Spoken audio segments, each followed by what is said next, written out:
大家好，我係貓哥啦。啱啱咧就上個禮拜就啱啱完咗中古車仔展啦，咁我都買啲車啦。咁當中有一部咧，咁我有驚喜嘅就係話佢終於揾到一部可以取代甚至係接近 IG 嘅 GTR 34嘅 Z-Tune 啦。咁呢部車係由 Moto Helix 出嘅，咁大家就會問喂，究竟有啲乜嘢咁特別咧？咁周街都係啦。咁但係究竟咦佢同普通嗰啲有啲咩分別？咁今集咧，我哋就會一齊嚟睇下啦。咁記得喺影片開始之前咧 CLS 啦 ，and the English subtitle has now available. Please enable the English subtitle feature. Let's go。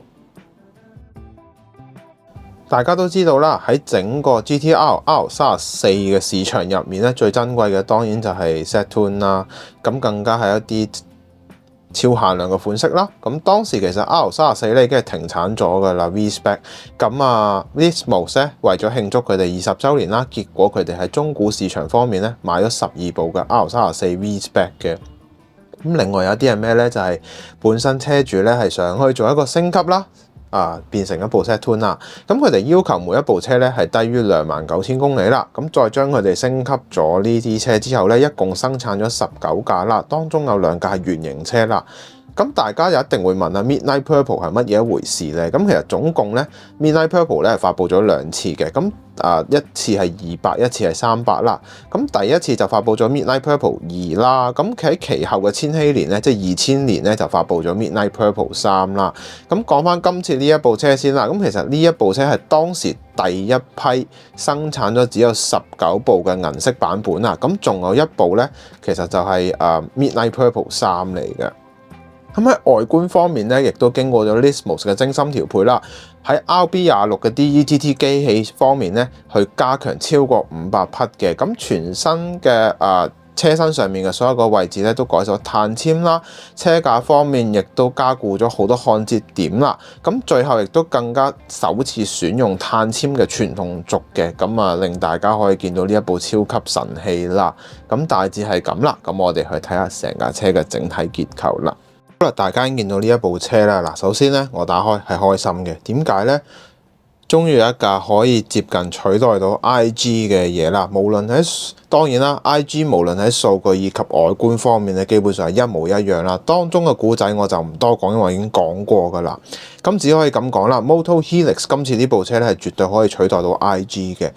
而且咧修正咗好多車身上面不足嘅地方啦。咁喺車身嘅車架方面咧，同 IG 基本上一模一樣啦。最重要嘅部分，車頭嘅結構啦，以及車尾嘅車身長短啦，拿捏得非常之準確之餘咧，亦都令到座位係喺翻個至中嘅位置啦，俾你一種感覺就係有50-50嘅感覺嘅。咁當然啦，又戴咗頭盔先啦，各花有各眼，有啲人就話喂 IG 啲嘢好舊啊，好剩咁，但係我自己咁睇啦，當中呢一個故仔，你當時如果大家有喺車仔展聽我講過咧，你就會知道點解當初我點解淨係揀 IG 嘅 Z-Tune 嚟去做一個 Midnight Purple， 即係我嘅作品啦。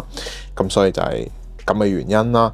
嗱，咁首先講下顏色方面先啦。今次咧 Moto Helix 咧係攞咗一個叫做代號係 KV2 Effin Silver 嘅。咁呢一個其實係 Z-Tune 銀色嚟嘅。咁我手頭咧亦都有一個透過我朋友啦，魚仔咧，即係 YY Hobby 嘅魚仔啦。咁其實佢有做一啲調配真車嘅一啲服務嘅真車油啦，咁我就手頭咧攞到呢一款咧 Z-Tune 銀嘅 Effin Silver 啦。大家可以見到咧呢個真車油嘅顏色咧，同呢一架車嘅質感咧，基本上係一模一樣噶啦。咁有說服力啦啩？呢隻 KV2 呢隻價錢都好貴，咁但係都係講一句啦，你中意嘅 GTR 就要投放落去啦，係咪先？咁喺粒子方面咧，都做得相當唔錯㗎啦，咁但係你話喂，可唔可以再做得再幼滑少少啊？即係再細啲咧，我就覺得咁睇啦。而家個比例方面咧，適中嘅，唔會話感覺好似好粗粒子嘅感覺啦。咁而且咧光有呈現出嚟嘅比例，亦都係啱啱好嘅，唔會感覺好水晶嘅感覺啦。咁呢種滋潤感覺咧，恰當好處嘅。咁我哋會由頭講到落尾啦。我哋先從車頭嘅部分講起。咁先嚟到車頭部分啦。咁第一點咧，當然唔係講兩盞燈啦，先唔好講兩盞燈先啦。第一點我哋講個進氣網嘅部分，進氣網嘅鐵絲網咧係有做到獨立分件嘅，呢度做得相當之唔錯啦。另外兩邊指揮燈嘅凹陷度咧係有俾翻你嘅。咁其實呢一啲咧基本上我接觸過咁多個品牌啦，咁已經係基本配置嚟㗎啦。咁但係鐵絲網嘅質感咧，豐富度嚟講佢略勝一籌嘅。咁另外兩邊嘅進氣網部分啦，亦都有值得一讚啦，又做到一個細心位置啦。咁另外啦，既然叫得 Ztune， 當然最重要嘅部分就係前面嘅泵把位置啦，係有做到一個碳纖嘅質感啦，呢度嘅立體感唔錯嘅。咁另外啦，車頭燈嘅組件咧，今次喺個厚薄度方面咧，都做得適中啦，亦都睇到燈膽裏邊應該有嘅所有嘅電鍍質感嘅效果係做得非常之好嘅。咁當然成個車頭部分個前端做得非常之靚之餘咧，喺今次引擎部分係可以打得開嗱，有少少我覺得 Moto Helix 係可以改善嘅，就係呢個車頭冚嘅緊緻度啦，唔好話太過鬆。而家咧太過鬆咧，變咗我哋打開嘅時候咧就好容易整到啦，即係啦。咁今次咧可以睇到佢喺細心位置咧做得非常之足夠嘅。第一，既然叫得 Ztune 有 Z2 嘅機器啦，咁其實呢一個 marking 咧，大家可以見到喺入面係可以用放大鏡睇得非常之清楚。其實好多時候咧，我見到好多牌子都有做啦，咁但係呢個位置咧佢係有做得比起其他牌子更加細心嘅部分，包括進氣窿嘅部分啦。另外我哋叫做頭頂塔頂嘅部分咧，係有做到碳纖嘅。咁呢啲位置都可以睇到咧，佢係比起其他牌子更加優勝嘅地方啦。咁中間嘅冷卻位置、風扇位啊、水箱一啲位置依然係有俾到你嘅。咁我覺得佢做得非常之足夠之餘咧，而且係分開顏色嘅部分咧，可以清晰見到係有多重嘅零件搭埋一齊去形成咗今次呢一副引擎嘅佈局啦。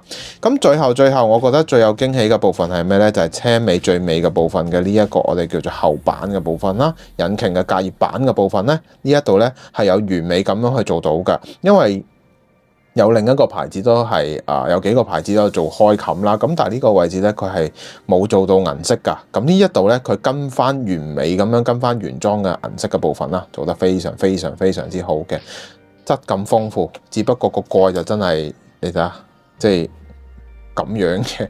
咁但係如果你話個蓋嘅貼合度嚟講咧，我亦都滿意啦，因為我都冇得調㗎啦，即係好老實講嗰句，我係調校唔到嘅，因為我已經開過呢架車啦。咁但係咧貼合度大家有眼見㗎啦，都非常之好㗎啦。咁另外重點要講嘅就係 IG Ztune 咧喺早期，因為佢屬於早期產物啦。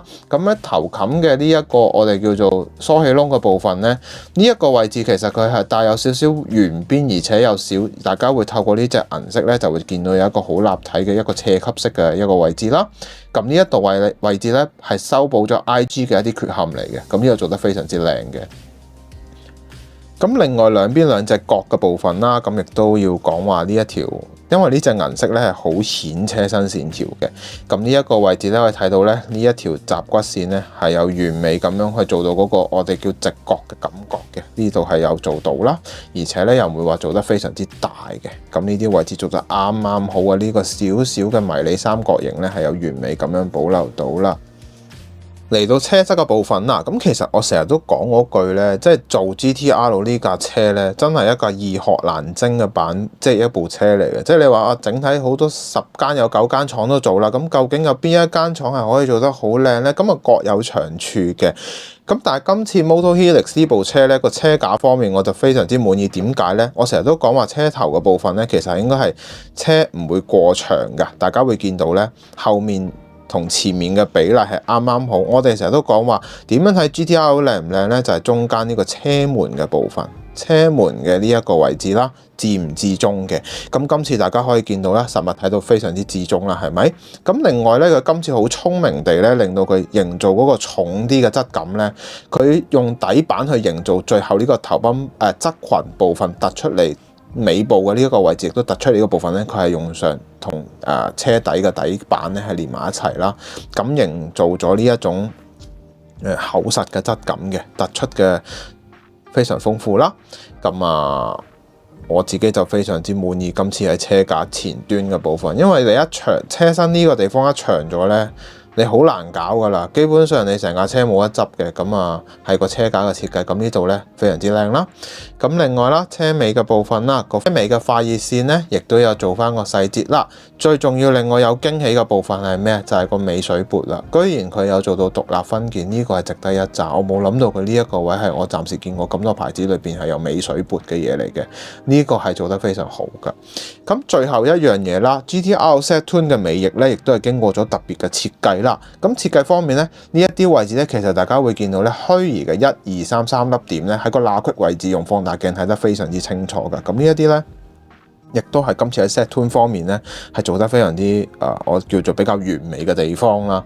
咁啊，非常非常之正嘅一款車嚟嘅。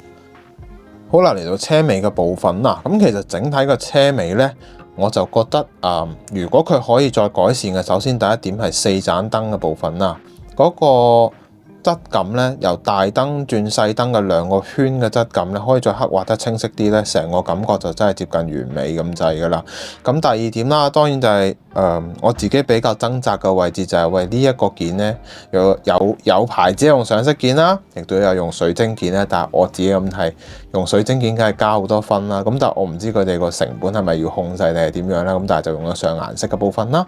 咁啊嗱，印刷方面唔需要講噶啦。另外即係正所謂針冇兩頭嚟，都有好處，亦都有唔好處啦。咁嗱，好處嘅啱啱都講晒啦。咁啊，車頭啊、車側嘅部分啦，車尾就比較弱少少，但係咧死氣喉嘅部分咧係用上咗金屬嘅。咁呢個亦都值得去一讚嘅部分啦。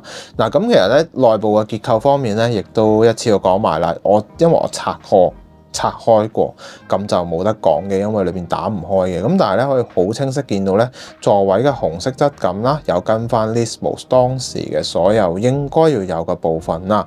咁另外值得有驚喜嘅部分咧，就係透過一啲放大鏡咧，可以見到佢哋有注重翻 Nismo 入面嘅一個好重要嘅核心，就係個標板換上咗白色嘅 Nismo 標板，仲有軚盤中間嘅 GT-R 部分咧個標誌咧係有俾到你啦。仲有就係嗰個中控台嘅部分咧，亦都係有做到少少嘅細節位嘅。